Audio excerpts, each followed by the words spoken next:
Olá, meus queridos, Deus abençoe grandemente vocês. Estava lendo 2 Coríntios 5 e me lembro e fui recordado da função que temos de levar a palavra de reconciliação às pessoas, de chamá-las à reconciliação com Deus. Pois, por meio de Cristo, que morreu em favor de toda a humanidade, essa reconciliação ocorre. E, por mais que Jesus nunca tenha pecado e nunca pecou, de fato, e nós tenhamos pecado e muito,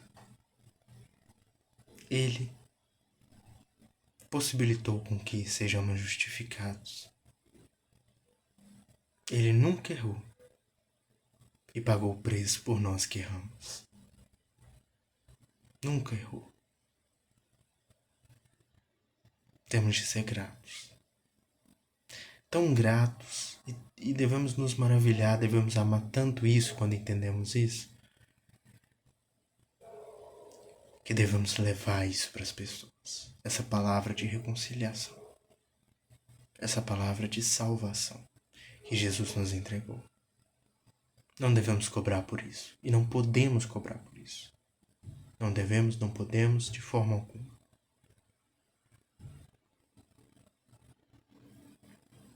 Se recebemos a palavra, se recebemos a salvação, se recebemos a sabedoria de graça de Deus para falar do seu nome, não devemos cobrar um centavo disso.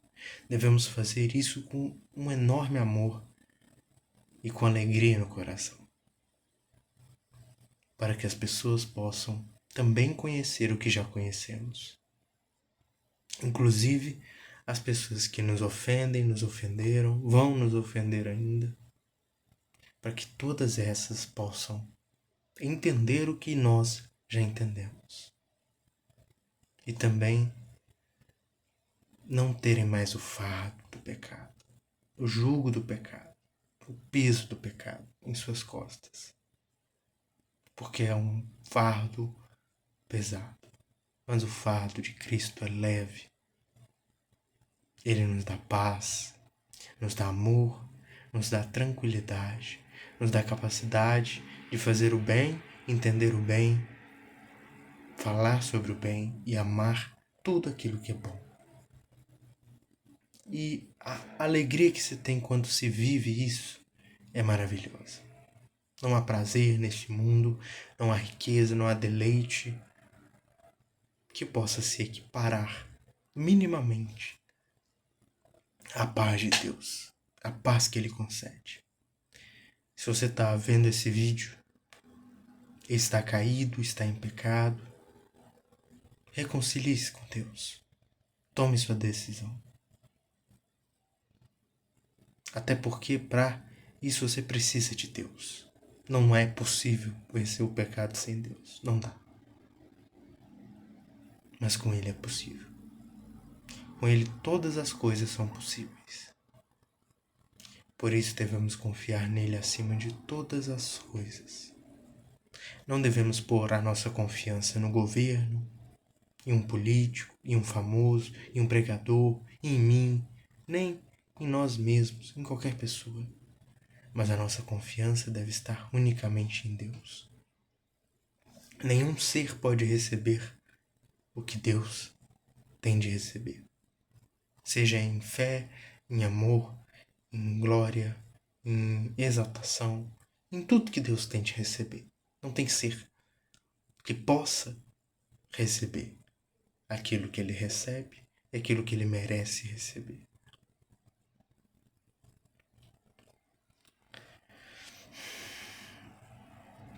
Infelizmente, enquanto ainda estamos nessa tenda, nesse corpo, temos uma tendência de querer perdão, querer misericórdia quando somos nós que erramos, mas o desejo maligno dessa carne quer sempre julgar aqueles que também erram. Mas ai de nós se cairmos nisso. Ai de nós. Não podemos julgar os outros seres humanos, mesmo que os pecados deles sejam graves. Falando de uma forma muito simples aqui, claro. Obviamente, devemos saber que existem punições, se necessário, se assim Deus o querer, existe correção e muitas vezes ela é necessária, repreensão, exortação. E o amor não é somente, e não é, na verdade, bajulação. Mas o amor também não é arrogância, ódio, orgulho. Se você corrige uma pessoa que pecou, que está em pecado, com orgulho sobre ela, pensando-se estar em superioridade em relação a ela, já tem um erro. Já um erro. Porque temos que considerar os outros superiores a nós mesmos. E uma coisa que é muito fácil é considerar Paulo superior a nós mesmos, Pedro. Outra coisa, talvez seja muito mais difícil, é considerar aquele que está no pecado grave superior a nós mesmos. E devemos fazê-lo. Considerar aquele irmão que não tem grande estima por nós, maior do que nós mesmos. Considerar aquele que a gente não tem um apreço tão grande. Mas aí está o desafio. Porque se nós fizermos apenas o que precisamos fazer, quando acharmos melhor, quando quisermos, na verdade não estamos fazendo o que é melhor, o que é preciso fazer. Eu escrevi sobre isso no meu livro. E o conceito de servir é incompatível com a ideia de se fazer o que quer fazer, como quer fazer, quando quer fazer. Servir é exatamente fazer o que deve ser feito na hora que deve ser feita, na hora que deve ser feito, como deve ser feito. E é isso. Sem murmuração, sem reclamação, sem nada disso.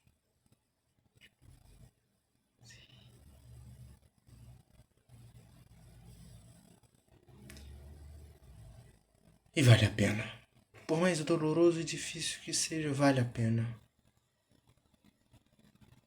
Viver por Cristo vale a pena.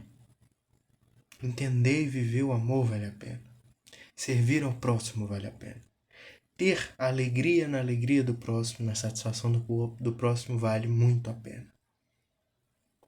O amor é superior ao conhecimento. Eu não sei se eu estou me recordando bem, em uma das cartas de Paulo, claro, eu não estou contextualizando aqui perfeitamente, mas o Paulo, se não me engano, ele diz que o conhecimento enche a pessoa de orgulho, ao passo que o amor edifica. Claro que a gente não deve adulterar o sentido disso, descontextualizando, para dizer que o conhecimento é ruim, mas em justiça e com clareza, de fato, não sendo uma regra e de fato não sendo que ocorre todas as vezes, o conhecimento enche muito de orgulho. E, ao passo que o amor edifica, isso mostra a superioridade do amor. O conhecimento é muito bom, devemos lidar muito bem com ele, mas o amor é sempre bom. Não há mau uso do amor. Do conhecimento, sim. Agora, não há mau uso do amor. Quando a gente vê a descrição do amor em 1 Coríntios 13, salvo engano, a gente vê a descrição de um amor justo, de um amor respeitoso, de um amor perdoador, de um amor cuidadoso. Se a gente for abrir um pouco o leque e ver outros momentos bíblicos da descrição do amor, como a gente pode ver em 2 João, em 1 João 5, se não me engano, o amor contém a obediência, o amor é obediente a Deus. O amor é maravilhoso. Se não me engano, no próprio capítulo de 1 Coríntios 13, a gente vê no final desse capítulo a superioridade do amor, inclusive à fé e à esperança. Porque o amor contém a fé e a esperança. E isso é descrito no próprio capítulo de 1 Coríntios 13. O amor tudo crê, tudo suporta, tudo espera, tudo tolera. Se o amor tudo crê, ele tem fé. Tudo espera, tudo tolera, tem esperança. E a gente, seguindo o próprio conselho de Paulo também, falando muito de Paulo, a gente vai entendendo a altura, o tamanho, a profundidade, o comprimento do amor do Messias. E é inefável, não se pode colocar em palavras. Mas ainda que a gente não consiga colocar em palavras, que a gente viva dele em plena medida, em abundância, de forma que nós possamos transbordar em amor, que as pessoas possam reconhecer o nosso amor e possam buscar o amor de Deus. Que as nossas ações reflitam o amor. Que não usemos, que também não se vire motivo de orgulho o amor. Mas se o amor virou motivo de orgulho, creio que já não há mais amor. Ou pelo menos não está se tendo amor. Mas o amor é maravilhoso, ele é bom e vivamos por ele. Deus abençoe vocês. Fiquem muito bem. Um abraço.